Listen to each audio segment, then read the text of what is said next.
Mình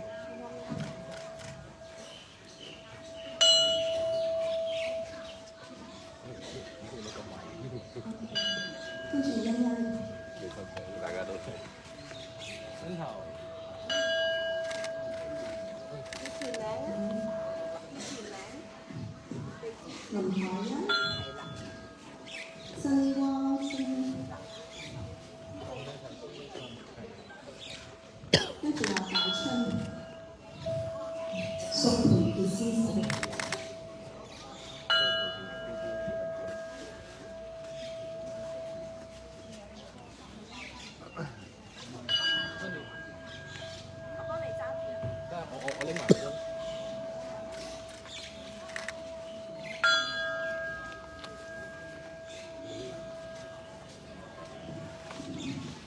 แม่บัวจันทร์ศรีละคุณจรูนโถนาราตรีทวีราชแก้วดีบุญตองหันมาจุดเลยนะจุดมาจุดเลยมาจุดต่อไป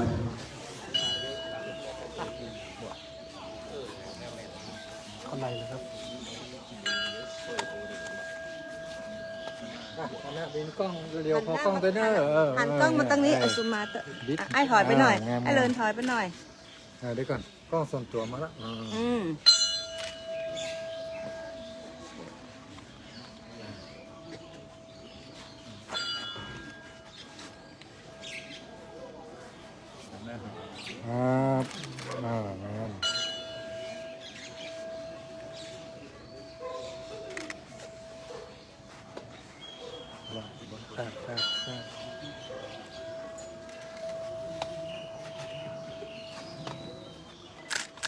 วีซ่า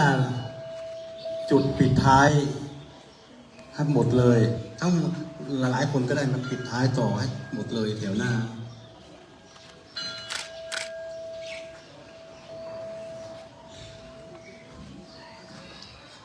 อันนี้เพิ่มพลังนะสามัคคีเต็มหมดเลยจับกันนะลูกจับกันลูกจับกันนะจะจับกันไปเลยเข้าแถวเหมือนที่จับกัน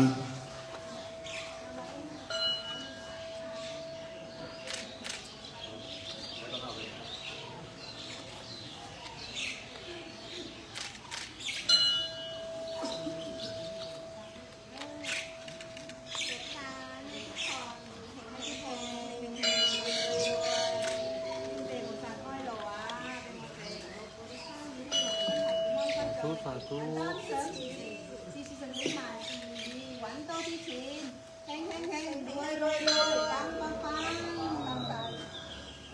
ต่อไปจุดเทียนมงคล9เล่ม9สี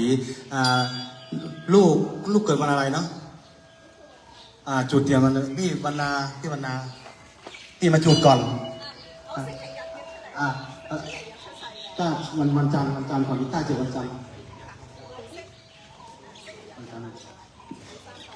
เดี๋ยวพี่อาทิตย์พี่เดี๋ยวมันจับด้วยกันเลยเพิ่มพลังจับด้วยกันหมดเลยสาธุจับด้วยกันหมดเลยให้หมดตั้งแต่วันจันทร์มาหมดเลย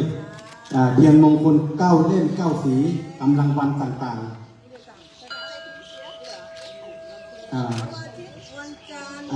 ๆจับด้วยกันจับแตะหน่อยแตะด้วยกัน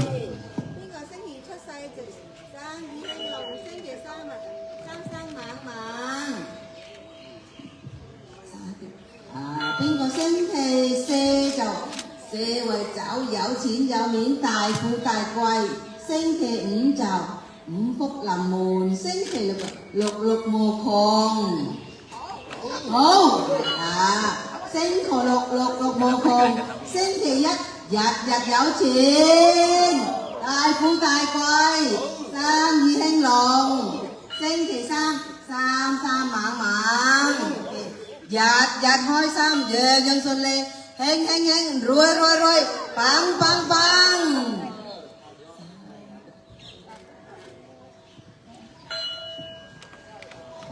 ต่อไปจะจุดเทียน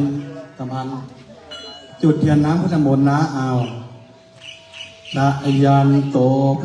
ธิยะโอเลสกยานังนันทิวาตโนเอวัตวา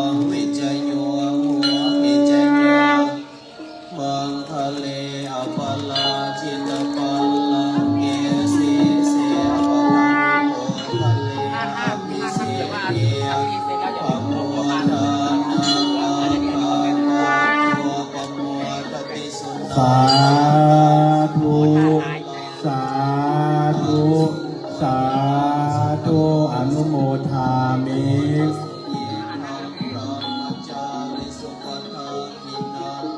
คณะตอนนี้คณะของเรารับกฐินนะทีนี้วิชาของรับกฐินของเรา 今日呢大同埋善信朋友，大家咧係做主嘅，所以今日嘅主係你哋，所以廟就好感恩，天地菩薩就好感恩，我哋喺香港飛過嚟，อนุโมทนาบุญด้วยค่ะ สาธุ สาธุ สาธุ 我哋好感恩大家，我哋一齊可以做下好事。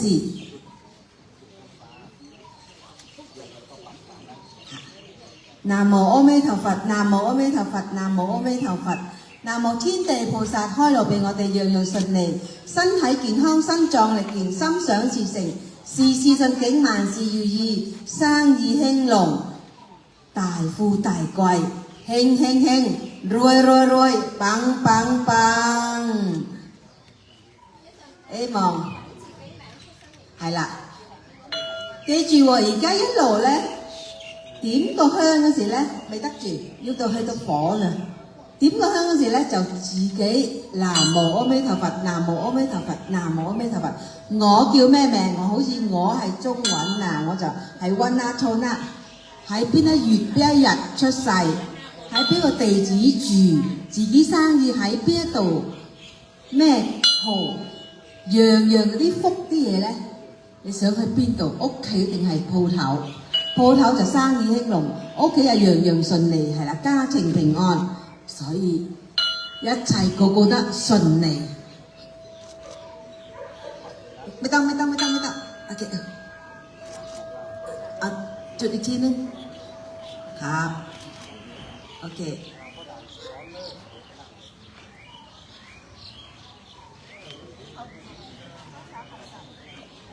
โอเค揾自己名出嚟嘅住址，跟住許願。นะโมตัสสะภะคะวะโตอะระหะโตสัมมาสัมพุทธัสสะนะโมตัสสะภะคะวะโตอะระหะโตสัมมาสัมพุทธัสสะนะโมตัสสะภะคะวะโตอะระหะโตสัมมาสัมพุทธัสสะข้าพเจ้าชื่อนายโฉหน้าเกิดวันที่อยู่บ้านเลขที่喺邊度住喺邊度幾月幾日出世今日過咗嚟屈霸嘅呢度希望天地菩薩開路俾我哋，樣樣順利，身體健康，身壯力健，心想事成，事事順境，樣樣順利，萬事如意，個個得生意興隆。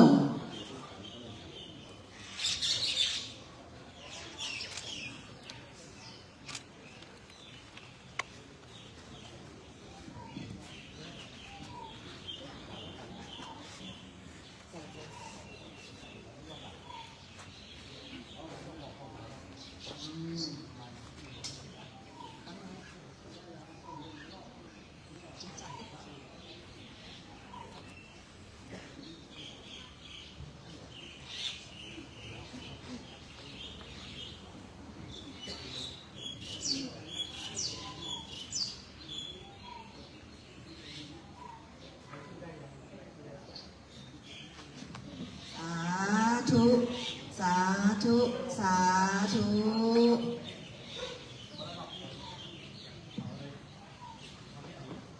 อเค請大家可以就座啦。ขอบคุณค่ะ好感恩我哋啊，可以嗰啲叫泰文叫บุญสัมพันธ์บุญสัมพันธ์ บัดนี้เริ่มที่งามยามที่พร้อมคณะเราท่านทั้งหลายได้จุดธูปเทียนสักการะเครื่องปรีกรรมล้านนา ณสถานที่วัดสุรินทราชปางแง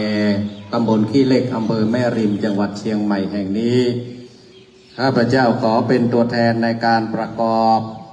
พิธีกรรมบวงสรวงบัตรปรีสังเวย องค์ท่านท้าวพ่อปู่เวสสุวรรณองค์พ่อปู่พระยาครุฑสุบานมหาราชตลอดจนถึงสิ่งศักดิ์สิทธิ์ข้าพเจ้าทั้งหลายขอตั้งจิตประกาศแด่องค์เทพเทวา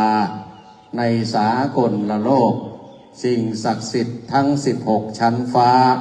15ชั้นดิน14ชั้นบาดาล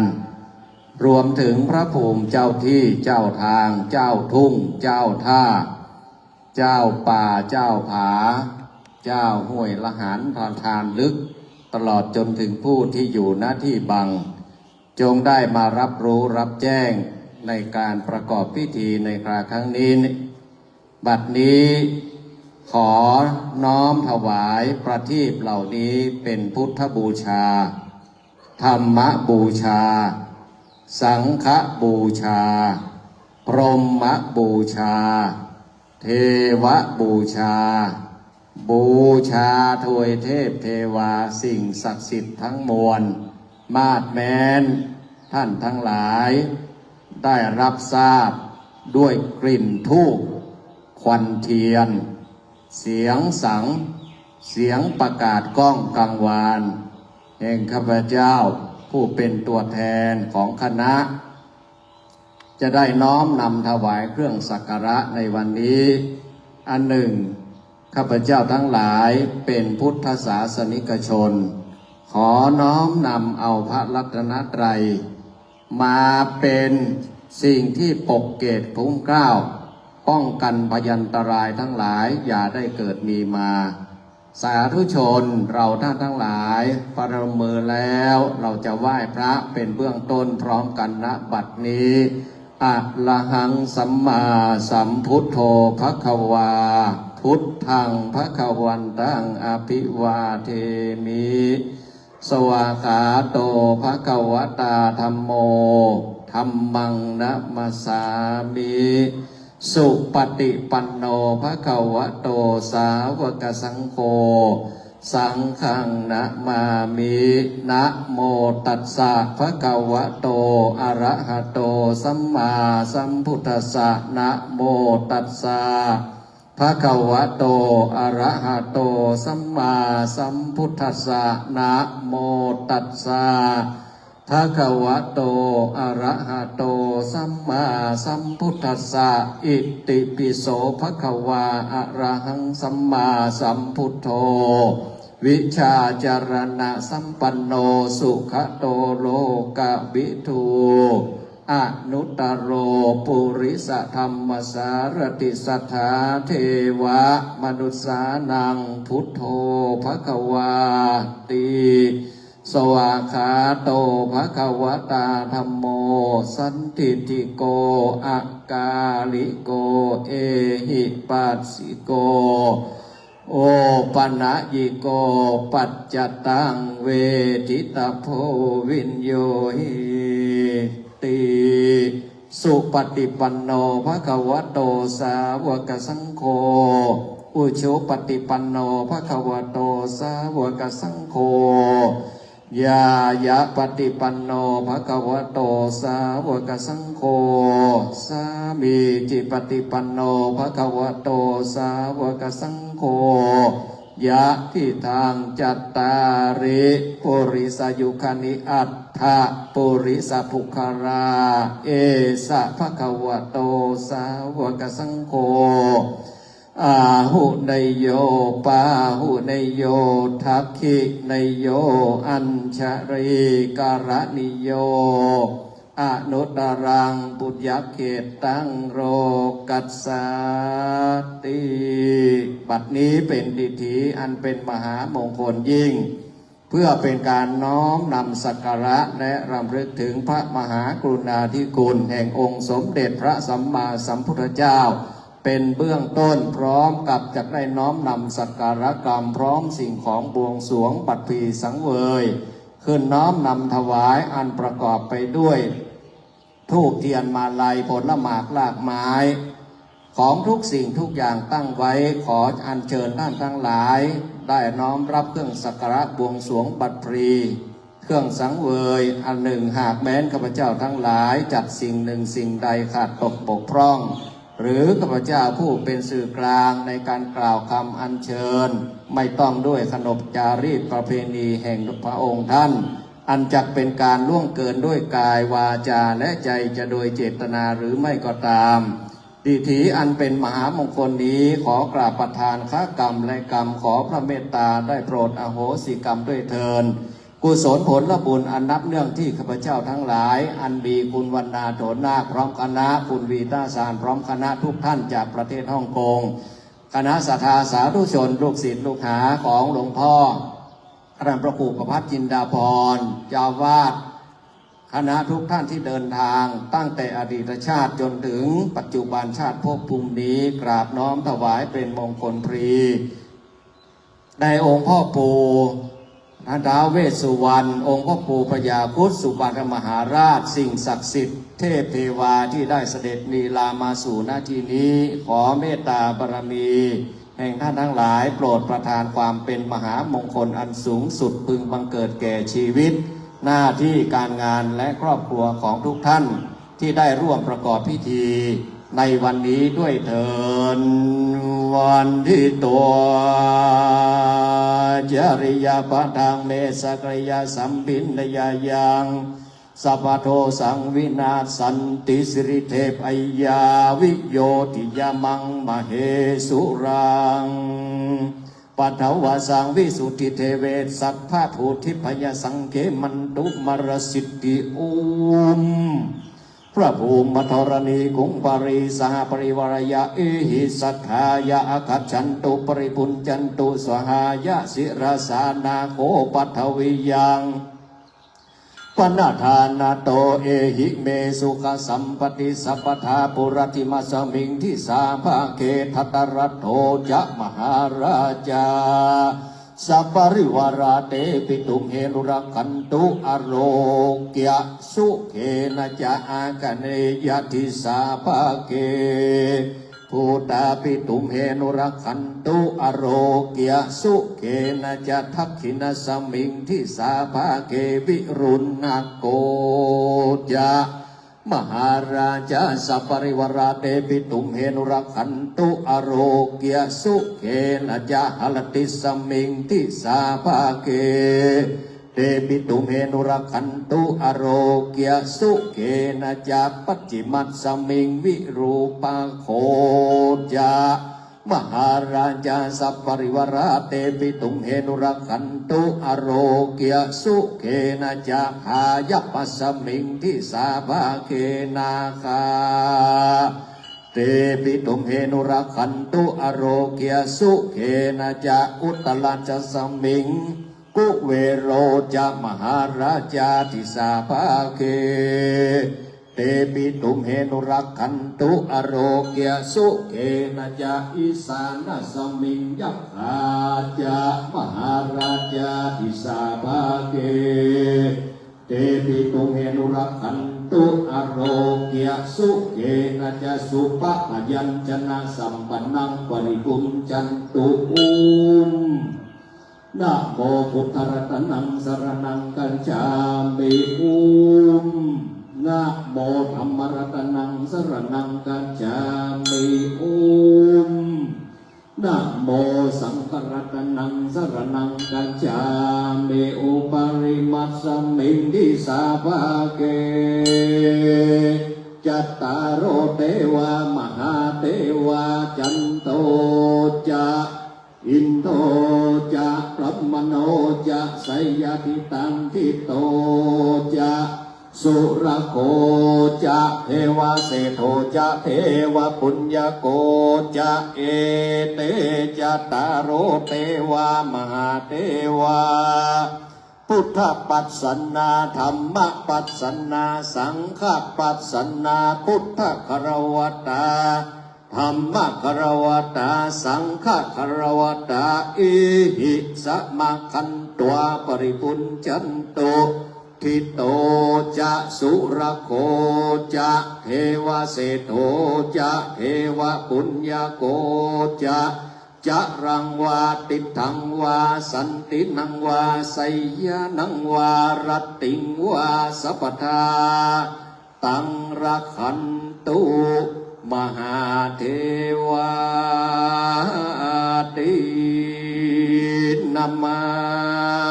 มิอธิปติงมหาเทวัง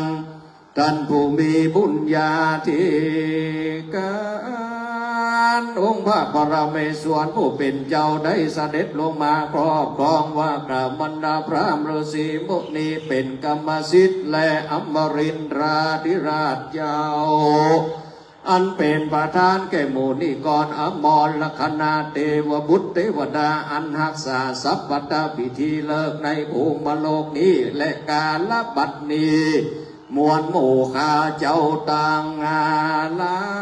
ยจักได้กระทำพิธีปูจายาคพิธีตามวิสัยจารีตบัวลานแบบเป่าล้านนาขอเดชะอำนาจอิสวรราชาธิปติจงได้ประสิทธิกิจโดยอิสรานุภาพเดชกิจอำนาจในการประกอบพิธีพรีกรรมปูจาองค์พระท้าวเวสสุวรรณองค์ปู่พญาครุฑสุบันตมหาราชในงานสงน้ำพระบรมธาตุเจดีย์12 ราศีมหามงคลทำบุญอายุครบ57 ปีหลวงพ่อท่านพระครูประภัตจินดาพรเจ้าอาวาสพร้อมด้วยจะได้กระทำพิธีสืบชะตาสะเดาะเคราะห์เสริมบารมีทอดพระป่าสามัคคีได้อังคาจอาราธนาพระมหาเถระสังฆเจ้าตั้งโบสถ์ตั้งมวล108 รูปได้มาสวดสาธยายพระพุทธพจน์บทจำเริญพระพุทธมนต์กาลบาทนานี้ขออัญเชิญเทพเจ้าเหล่าเทวา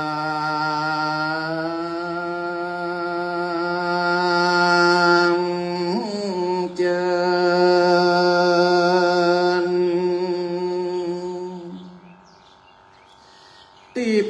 เตบตา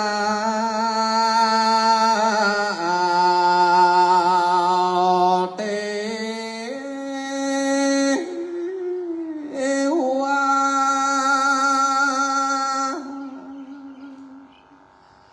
มาผสมสองหน้ามวลหมู่ข้าอันเจริญเจ้าเอ๋ยสักเคกาเมจโรเปกิริสิงคาลานตาเตจันตาริเกวิมาเนทิเปรัตเตจังกาเมตารุวันนาคะหันเนอารามะวันทุมิเกเตภูมัฏฐาตโยจตุโลกัมปัลลาจายะมัลลาจาอินโตเวสสุวรรณราชา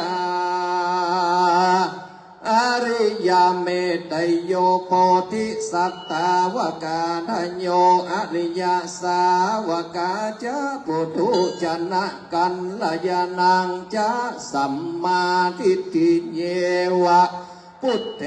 ปัสสนาธัมเมปัสสนาสังฆเปัสสนาพุทเทสการวาธัมเมสการวาสังฆสการวาอิโตทานโตยาวะปลัมปลาอิมัสสมิงสุจักวะเรสุเตวตายัง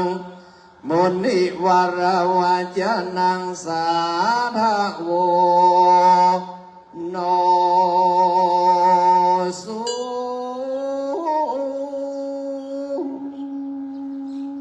โอนา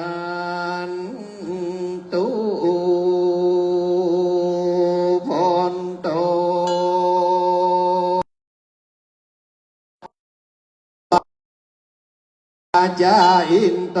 ยะมราชากัมปัลลาจาทลนีสิริโคตาพิธานาอาวาสจารังคาปิตามาตาบุภการาเทวานุโมทันตุตัสสมาตุมเหหิอนุโมธมานาฟั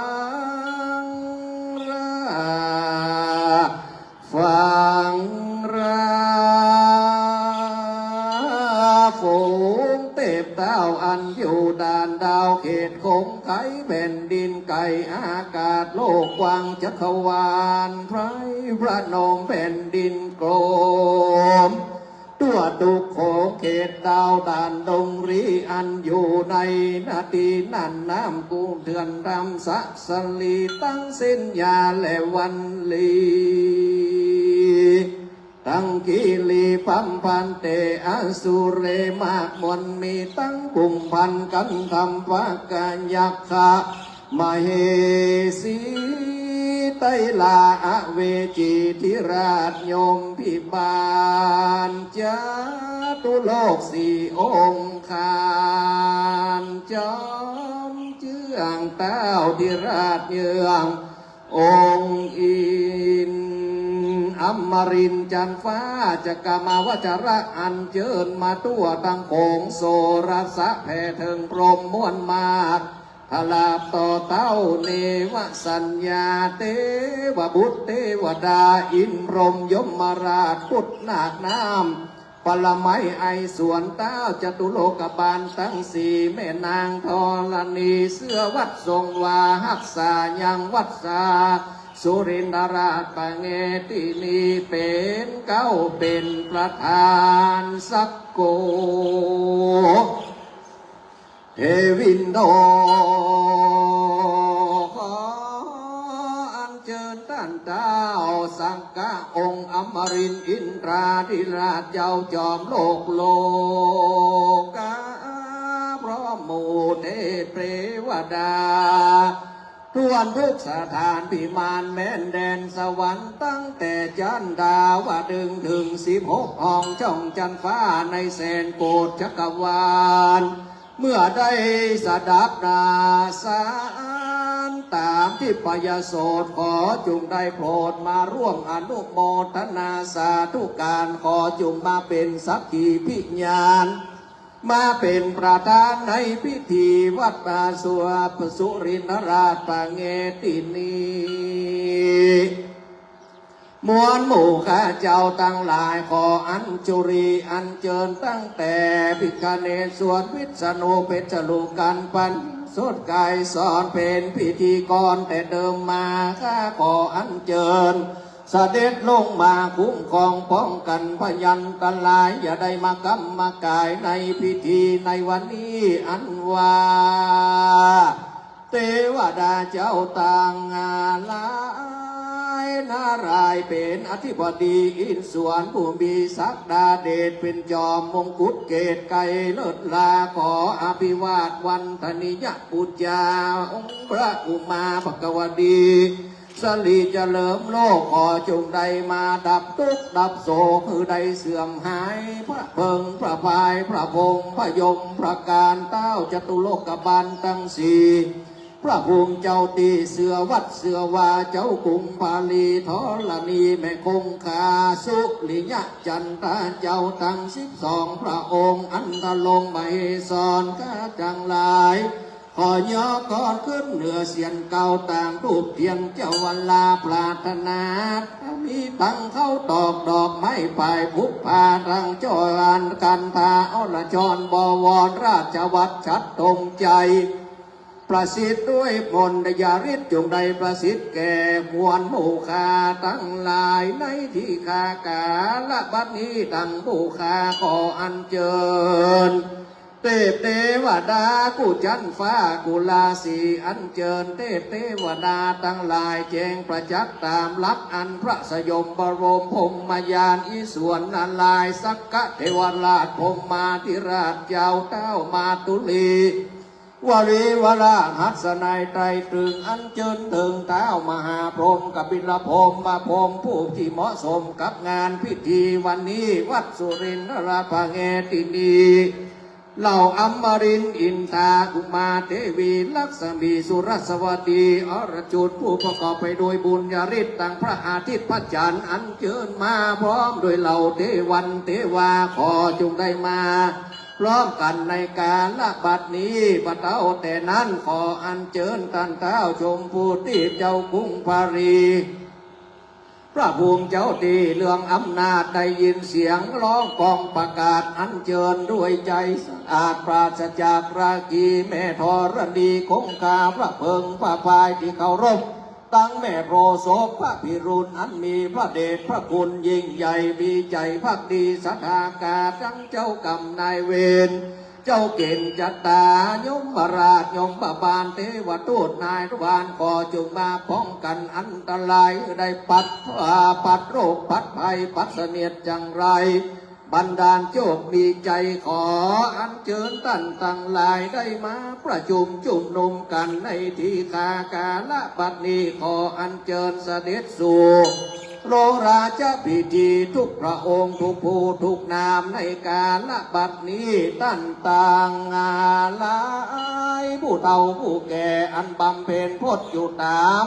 เทือกเขาและทำบ่ได้กำหนดตั้งแต่ฤาษีพรหมโกฏนาลอดนาลายกะไลโกฏนาโพธิสัตว์บงโอโกฏรมรัวโกพุทธสีนาวัวตาไฟจตุทิพยเนตเกตโกมุตตั้งหลายตั้งมวลตึงหมูกตั้ง108นาตนที่ระลงสินสังวรตั้งมดที่ทรงพลดพรหมจรรย์อาศัยอยู่สถานที่ใดหิมปานไกลาสัตตบงขออัญเชิญได้มาพร้อมกันในที่คาการละบัดนี้ตั้งคุดคาพญาพักษีกินนารีกินนารากินนอนติดพญาธรที่เขาไกลาหิมปานพิมานแมนแดนสวรรค์พิมานจินปรีในกาละบัดนี้ข้าเจ้าขออัญเชิญตั้งพระราหูพิเภกทศกัณฐ์กุพันธ์อินทรชิตรามสูรกิริเนศเวสสุวรรณดัสนาหัสกันธิรัญญโหวิรุฬโหวิรูปกันนนทยักษ์อนันตยาพระพิราผู้มีคุณขอได้มาช่วยเหลือเจือจุนหนุนนำโวยภัยอย่าได้มาย่ำยีด้วยเก่งฤทธาบารมีอย่าได้มาเพียวผ่านขอทุกท่านทุกคนทุกผู้ทุกนามที่ผู้ค้าได้กล่าวเอ่ยน้ำไปแล้วนั่นขอได้มาประจำยังราชพิธีตั้งเท้าเจ้ากรุงปารีผู้ชงนาคราชคนทันนาตกุเวนเป็นใหญ่วิจาธรวิทยาธรจงได้มาอวยพรหือโชคบาประทับในราชพิธีวัดสุรินทราชพาเงที่นี้จะได้เป็นสักขีพยานการมงคลในการละบัดนี้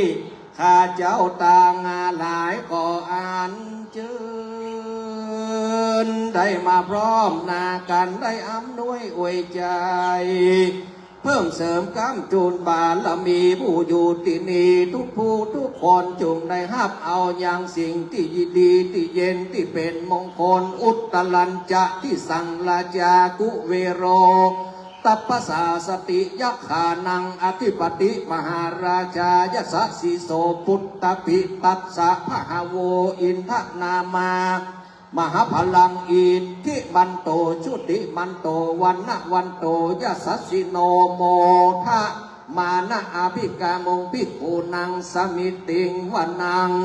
กุเวโรจะมหาราชาสหเสนายะอาคัจฉันตุอิมังปริกัมมังปฏิคันหันตุอัมเห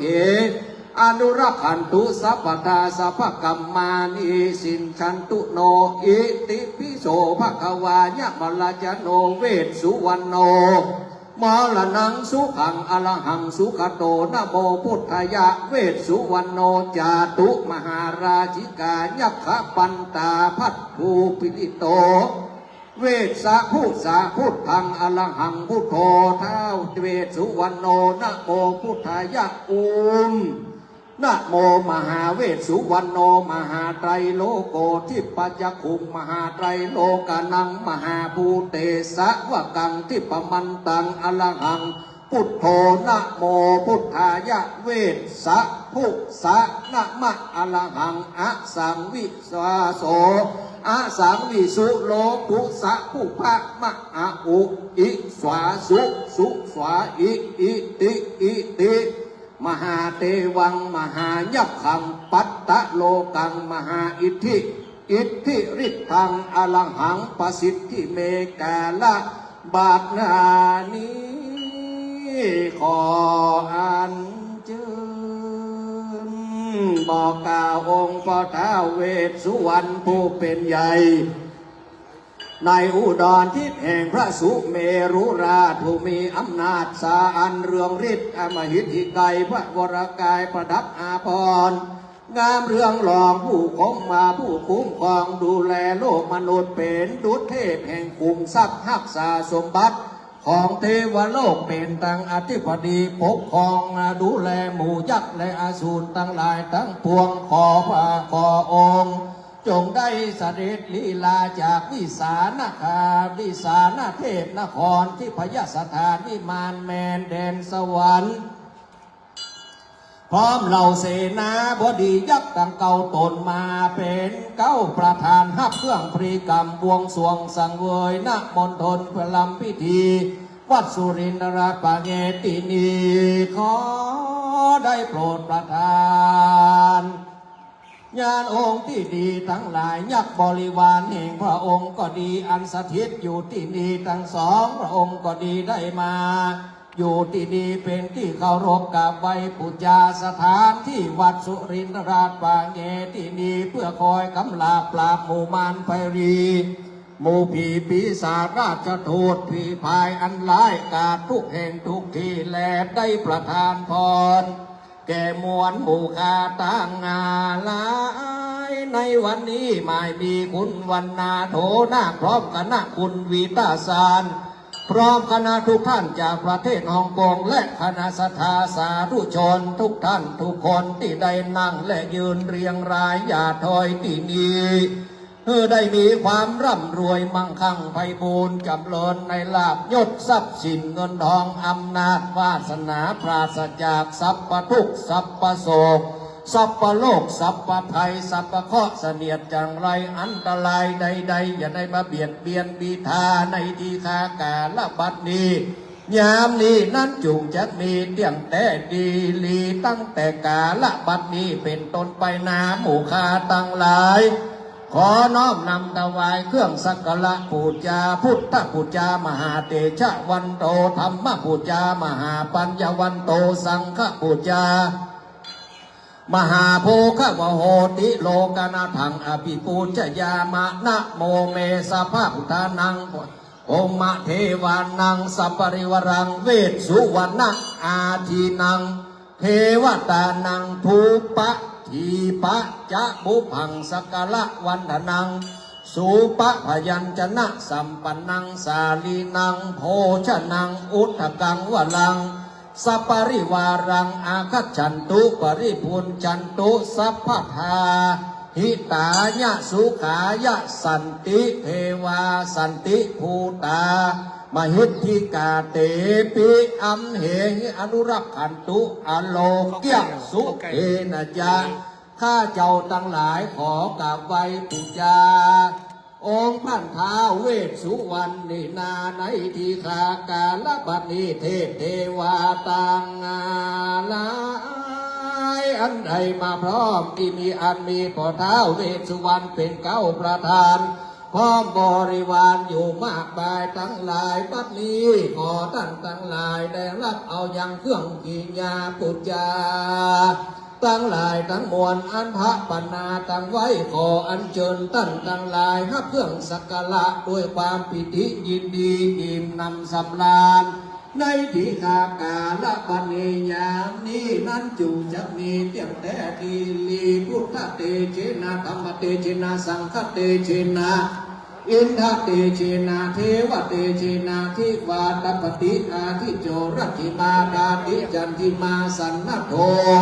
สัตติโยตปฏิชายีตปฏิรมโนอัคสะพะโมโหรัตตังพุทโธตปฏิเตชะสาติพุทธังอาราธนานังพระพุทธเจ้าได้เปิดโลกธรรมังอาราธนานังพระธรรมเจ้าได้เปิดโลกสังฆังอาราธนานังพระสังฆเจ้าได้เปิดโลกพุทธังจุได้บังเกิดธรรมังจุได้บังเกิดสังฆังจุได้บังเกิดเปิดโลกโลกวิทูวิโสทายิสหัสเนโตเทวินโทที่พันจักุมวิโสทายินะโมพุทธายะนะเปิดแผ่นฟ้าเบื้องบนเปิดโมเปิดแผ่นดินเบื้องล่างพุทธเปิดสายศีลสมุทโภกาเปิดป่ายักเปิดครอบจักรวาลทั้งสามเปิดโมเปิดด้วยนะโมพุทธายะไตทีคากาละบัดนี้ผู้การทั้งหลายได้พากันมาพรีกรรมปูจาทันตาปโกท้าวเวสสุวรรณโนขอได้เปิดอายตนะตั้งหกเปิดรูปอันตั้งห้าเปิดธาตุตั้งสี่อินทรีย์ดวนอาการ32เปิดรูปเปิดนามสิ่งภาวนาครูบาอาจารย์ผู้มีกุลมีบุญอันมากทรัพย์สินเงินทองมากมายมหาศาลสารพัดแก้วแหวนเงินทองเปิดเข้าเปิดของเครื่องใจเปิดได้เปิดมีเปิดดีเปิดงามเปิดธุรกิจการงานการค้าการขายที่ได้ปูจาองค์พ่อปู่ตั้งท้าวเวสสุวรรณนี่นาได้โชคได้ลาภได้อำนาจวาสนาอันกาแก่งได้ตำแหน่งยศศักดิ์บรรดามีสติปัญญาบารมีเป็นสิริมงคลลาภผลทูลทวีได้เป็นเศรษฐีเป็นผู้มีใจบุญหนุนดวงชะตา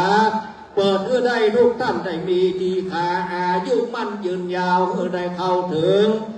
แสงแห่งธรรมอันประเสริฐเพื่อได้บังเกิดความสำเร็จทุกประการสิทธธรรทุสิทธธรรทุสิทธธรรทุอิทังบาลังเอตัสมิงรัตนัสสมิงสัมปนาใจเตสุจโสกอำนาจสิ่งศักดิ์สิทธิ์มีองค์พ่อปู่ท่านท้าวเวสสุวรรณที่มีผลบันดาลโดนเพื่อได้พ้นทุกข์สุดสดใสการที่ไว้มือสองหวังดังตั้งใจอุปสรรคโอยไทยจะได้มีมาเพียวผ่านคือทรัพย์สินเงินทองมาออกมาเกิดลาภจนเกิดสมดังจิตอธิษฐานคิดสิ่งใดนั้นหนาคือได้สมหวังดังมโนปฏิภาณบอกว่าเรื่องเงินเรื่องงานเรื่องวิทยาการในครอบครัวเมื่อมีความสุขความเจริญมั่นคงลงตัวทุกท่านทุกคนตั้งแต่กาลบัดนี้เราทั้งหลายสาธุพร้อมกันนะครับสาธุสาธุสาธุวันนี้ขอเทวาทั้งหลายมีองค์พ่อปู่ท่านท้าวเวสสุวรรณบริวารทั้งหลายทุกท่านที่ได้มาได้เสด็จเชิญมาวันนี้ได้พิจารณาเครื่องบำบวงบวงสรวงบูชาทุกนามในการณวันนี้ขอให้พวกข้าพเจ้าทั้งหลายอยู่เย็นเป็นสุขให้เกิดโชคลาภสติปัญญาครับนะเดี๋ยวหลวงพ่อจะมาเชิญองค์พญาพุทธนะนะโมโพธิสัตว์โตอาคันติมยะอิติปะกวาองค์เชิญหลวงปู่ทวดจงเป็นสักขีพยานเกิดองค์พระมหาจักรพรรดิองค์พญาพุทธคารุปิจักกิติมันตังมะอาอุองค์พญาพุทธนุแล้วรวยนะได้เงินนะได้ทองนะได้ทรัพย์นะเมตตานะร้างอาถรรพ์นะเจริญนะมั่นคงอธิษฐานมีขอเชิญองค์พระมหาจักรพรรดินะตั้งใจรับองค์พระมหาจักรพรรดินะโมพุทธายะพระพุทธไตรรัตนญาณมณีนพรัตน์ศรีสหัสสุธรรมาพุทโธธัมโมสังโฆยาธาพุทโธนะพุทธบูชาธรรมบูชาสังฆบูชาอธิธนังวรังอันทังสีวสีจมหาเถรังอาหังวันทามิสัพพโสพุทธธรรมสังฆาตุเชมิอิมังสัจจาวนังอธิษฐามิพุทธังอธิษฐามิธรรมังอธิษฐามิสังฆังอธิษฐามิสิ่งที่ข้าพเจ้าอธิษฐานจงสำเร็จเป็นจริงทุกประการด้วยเถิดสาธุสาธุสาธุ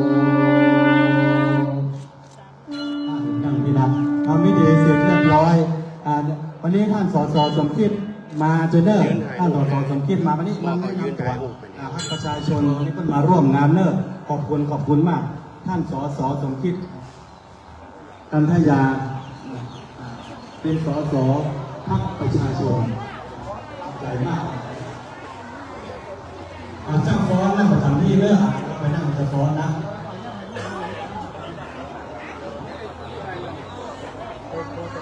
เจ้าฟ้อนเตรียมเจ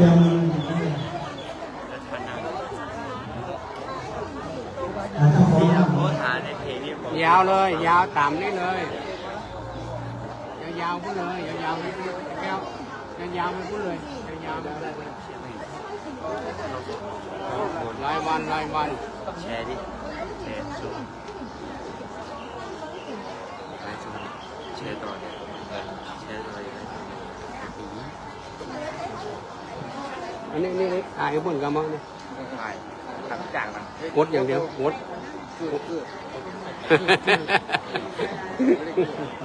ภาษาเก่าเมืองมันเรียวโอเคกินไม่ธรรมดาโอเค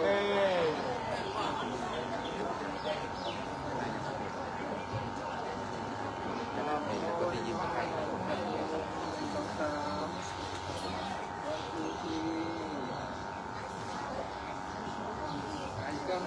นี่ยเดี๋ยวส่งมือนี่คนโอเคครับผมดีแล้วครับ1 2 3เด็กน้อยครับครับผมดีแล้วดีครับ1 2 3เปิดกดล็อกนะกดล็อกดีนะครับพร้อมครับ1 2 3นะครับ1 2 3ขอบคุณครับเสียประหลาดซึ่งในโอกาสนี้รับพรจากท่านหนองสัมพิทาจารย์ได้ถือโอกาสบวงสรวงเหล่าเทวเทวาอารักษ์เป็นพิเศษเรียบร้อยบัดนี้นั้นในลูกศิษย์กตัญญูคุณดีภาษาคุณวัฒนาโถนาและยังทำจากประเทศฮ่องกงได้ร่วมกันปักผู้หางในเครื่องบวงสรวงเป็นที่เสร็จเรียบร้อยซึ่งโอกาสต่อจากนี้คณะช่างฟ้อนพ่อครูแม่ครูในส่วนของอำเภอเมืองจะได้ฟ้อนถวายเป็นพุทธบูชาธรรมบูชาสังฆบูชาเดินเชิญทุกท่านได้รับชมการแสดงในส่วนของจากฟ้อนเล็กบ้านเราสุดต่อไปเดินเชิญทุกท่านครับ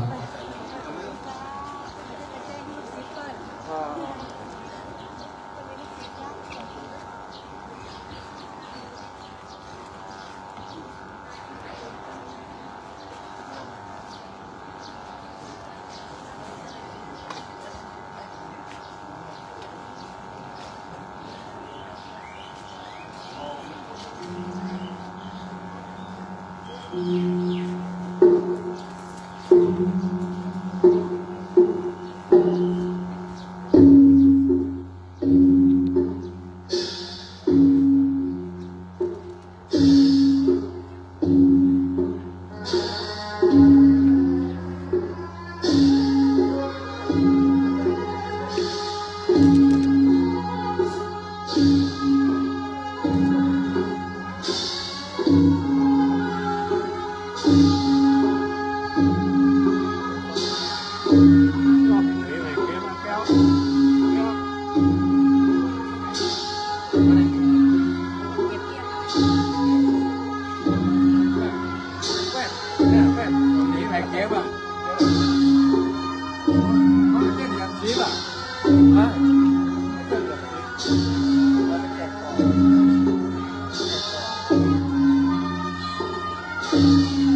ดีวันนี้เจะฟ้อนได้ฟ้อนสมโภชได้ปรบมือเป็นกำลังใจแก่เจ้าฟ้อนทุกคนนะครับ ยืนถ่าย เจ้าฟ้อนเรียขออนุญาตโอกาสว่าเจ้าฟ้อนเขาจะฟ้อน2 รอบตอนนี้เป็นรอบที่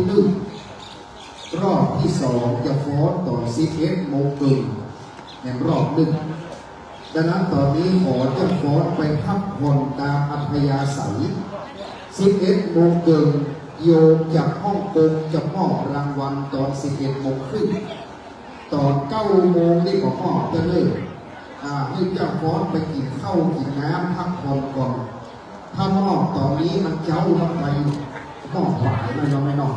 ดังนั้นประมาณ11 โมงครึ่งเราจะกลับมาตั้งแถวที่เดิมขอมากมายเจ้าฟ้อนเลยเลย9 โมงเช้ามาตั้งแถวนี้11 โมงครึ่งจะฟ้อนนะครับ